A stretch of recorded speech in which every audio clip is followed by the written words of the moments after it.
యాదాద్రి భువనగిరి జిల్లాకు సంబంధించినటువంటి ఒక భూ కబ్జా వార్త కూడా వచ్చింది. అది వార్త రాసిర్రు యాదాద్రి జిల్లాకు సంబంధించినటువంటిది నవ తెలంగాణ పేపర్లో ఇక్కడ వచ్చింది, చూడొచ్చు మనం. ఇది ఒకటే కాదు, చాలా ఉన్నాయి కబ్జాలు. దాంట్లో గవర్నమెంట్ ఆఫీసర్లు సహకరిస్తున్నారు, గతంలో ఉండేటువంటి ప్రజాప్రతినిధులు చేసిర్రు, ఇప్పుడున్న ప్రజాప్రతినిధులు కూడా సహకరిస్తున్నారు రాష్ట్ర వ్యాప్తంగా. ఇగో చూడొచ్చు మనం, యాదాద్రి భువనగిరి జిల్లా నవ తెలంగాణ పేపర్ చూసుకోవచ్చు మనం. దీంట్లో ప్రభుత్వ భూమిలో అక్రమంగా ఇండ్ల నిర్మాణం, ఇక్కడ భూమి కబ్జా, ప్రభుత్వ భూమి కబ్జా, 13 గుంటలు కాజేసిన రియల్టర్, కబ్జాపై ప్రశ్నించేందుకు ప్రజాప్రతినిధులపై కేసులట.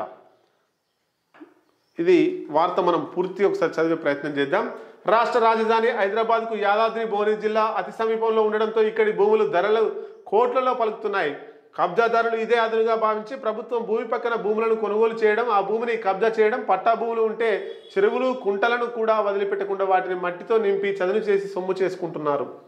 సరిగ్గా ఇట్లాంటిదే యాదాద్రి జిల్లా యాదగిరిగుట్ట మండలం మర్రిగూడెంలో జరిగిందట. 13 గుంటలు ఒక వ్యక్తి, 462 గజాలు మరొక వ్యక్తి ప్రభుత్వ భూమి కబ్జా చేసిరట.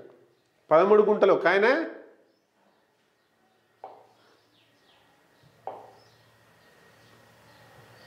ఇగో ఏది నవీన్ వచ్చిందా,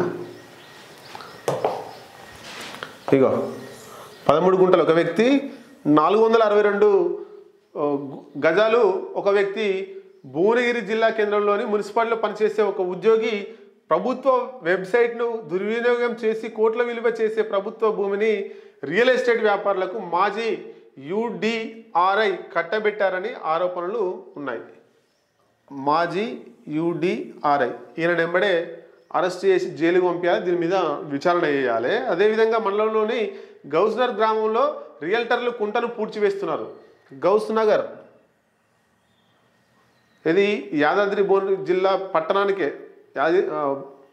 చూడండి ఇక్కడ గౌస్ నగర్ గ్రామంలో రియల్టర్లు కుంటను పూడ్చివేసిరట. పర్మిషన్ లేకుండా అర్ధరాత్రి మట్టి మాఫియా అక్రమంగా మట్టిని తరలిస్తుందని, మట్టి తరలింపుపై గ్రామస్తులు ఫిర్యాదు చేస్తే బెదిరింపులకు పాల్పడుతున్నట్లు తెలుస్తోంది. మట్టి మాఫియా వివరాలను పరిశీలిస్తే కోట్ల రూపాయల విలువ చేసే ప్రభుత్వ భూమిపై ఓ రియల్టర్ కన్నుపడింది. ఇంకేముంది, అదే అదునుగా ఒకే సర్వే నెంబర్ కావడంతో 13 గుంటల భూమిని కబ్జా చేశాడు. అదేమిటని ప్రజాప్రతినిధులు ప్రశ్నిస్తే వారిపైన ఉల్టా కేసులు పెట్టాడు.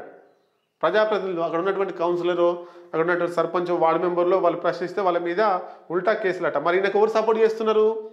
పోయిన అధికార పార్టీ వాళ్ళు సపోర్ట్ చేస్తున్నారా, ఈ అధికార పార్టీ వాళ్ళు సపోర్ట్ చేస్తున్నారా?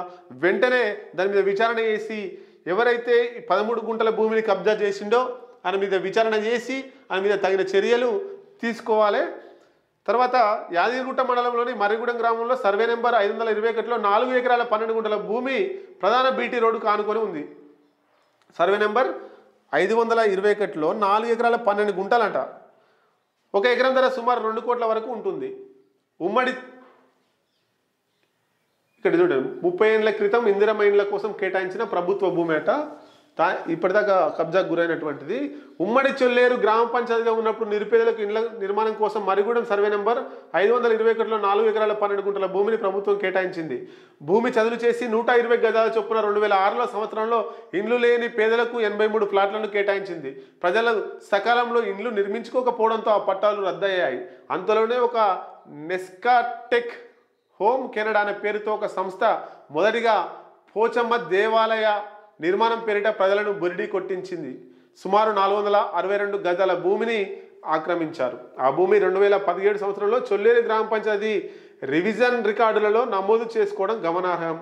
పోచమ్మ దేవాలయం నిర్మాణం పేరిట దేవాలయాలతో పాటు భక్తులకు అదనంగా గదులు అని చెప్పి తను ఇల్లు కట్టుకోవడంతో గ్రామస్తులు ఎదురు తిరిగారు. సర్పంచ్ సైతం కబ్జాను అడ్డుకునే ప్రయత్నం చేశారు. కబ్జాదారులకు ప్రభుత్వ పెద్దల అండ ఉండడంతో కబ్జాను అడ్డుకోలేకపోయారు. అప్పటి కలెక్టర్ అనితా రామచంద్రన్ దృష్టికి తీసుకువెళ్లారు. కలెక్టర్ ప్రభుత్వ భూమి కబ్జాపై సర్వే చేసి రిపోర్ట్ ఇవ్వాలని ఆదేశించారు. రెవెన్యూ అధికారులు కలెక్టర్ తప్పుడు రిపోర్టులు పంపించారని గ్రామస్తులు ఆరోపిస్తున్నారు. ప్రభుత్వ భూమి కబ్జా విషయంపై గ్రామస్తులు కబ్జాదారులను ప్రశ్నించడంతో కబ్జాదారుడే ఉల్టా గ్రామస్తులపై కేసు నమోదు చేయించాడు. కబ్జాదారుడే ఆ ఊరి పోయిండు, ఆ ఊరిలో టెంపుల్ ఏర్పాటు చేసిండు, భక్తులకు సౌకర్యార్థం ఇంకా ఇండ్లు రూములు కట్టాలని కబ్జా చేసిండు. ఇదేందని ప్రశ్నిస్తే ఆ గ్రామస్తులపైనే కేసు పెట్టిండట. ఎంత మంచోడు చూడుర్రి. ప్రభుత్వ భూమికి ఇంజక్షన్ ఆర్డర్. ప్రభుత్వ భూమికి ఇంజక్షన్ ఆర్డర్ తీసుకొచ్చిన ఘనత ఆ కబ్జాదారునికే దక్కింది. ప్రభుత్వ భూమికి ఇంజక్షన్ ఆర్డరు తెచ్చిండట. ఇంకా ప్రభుత్వ భూమికి ఇంజక్షన్ ఆర్డర్ తెచ్చినంటే ఇచ్చిన వాళ్ళు ఎట్లాంటి వాళ్ళు, తెచ్చిన వాళ్ళు ఎట్లాంటి వాళ్ళు ఒకసారి ఆలోచించారు.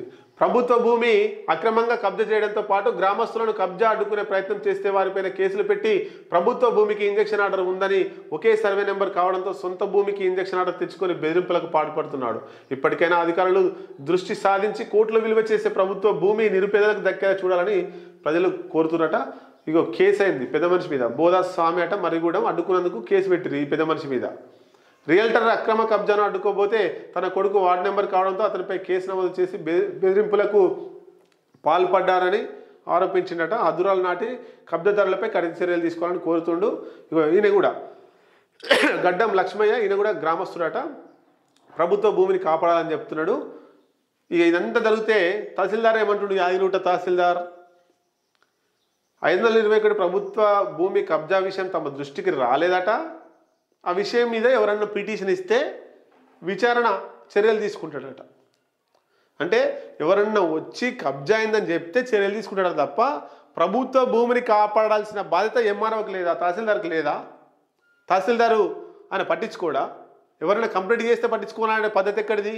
ప్రభుత్వ భూముల్ని కాపాడాల్సిన బాధ్యత మీది కాదా? యాదగిరిగుట్ట తహసీల్దారుగా ఒక బాధ్యత మీకు ఉంటుంది. ప్రభుత్వ భూములు కాపాడాలి, అవి కబ్జాకు గురి కాకుండా చూడాల్సిన బాధ్యత మీ మీద ఉంటుంది. ఎవరో వచ్చి కంప్లైంట్ చేస్తే చర్యలు తీసుకుంటారు, మీరు ఎట్లా అంటుర్రు? కాబట్టి ఇప్పుడైనా యాదగిరిగుట్ట తహసీల్దార్ ఎవరో కంప్లైంట్ చేస్తే నేను చర్యలు తీసుకుంటాను కాదు, మీ దృష్టికి రావాలి. రాకపోతే మీరే ఫీల్డ్ మీదకి వెళ్ళాలి. అది నిజంగా కబ్జాకు గురైతే ఆ ఊరి వాళ్ళను అడగండి, సర్వే చేయండి, రికార్డులు తీయండి. వాస్తవంగా ఆయన కబ్జా చేస్తే ఆయన మీద కేసు నమోదు చేసి జైలుకి పంపించాలి. ఆ రియల్టరో లేకపోతే ఆ కబ్జా చేసినటువంటి ఎవరైతే ఉన్నారో వాళ్ళకు కొమ్ముగాసే పద్ధతి బంద్ చేయరు అధికారులారా. ఇంజక్షన్ ఆర్డర్ ఎట్లా ఇస్తారు ప్రభుత్వ భూమికి? మా దృష్టికి రాలేదని కొంతమంది అధికారులు, ఇట్లా అధికారుల అలసత్వం వల్లనే ఆ భూమి కబ్జా అయింది. వెంటనే ఆ భూమి కబ్జా చేయడానికి కారణం ఎవరో ఆయన మీద చర్యలు తీసుకొని కఠిన చర్యలు తీసుకోవాలనే మీద జైలుకు కూడా పంపిస్తే ఇట్లాంటిది మళ్ళీ ఎవరు ప్రయత్నం చేయరు. ఇది ఈరోజు వార్తలు.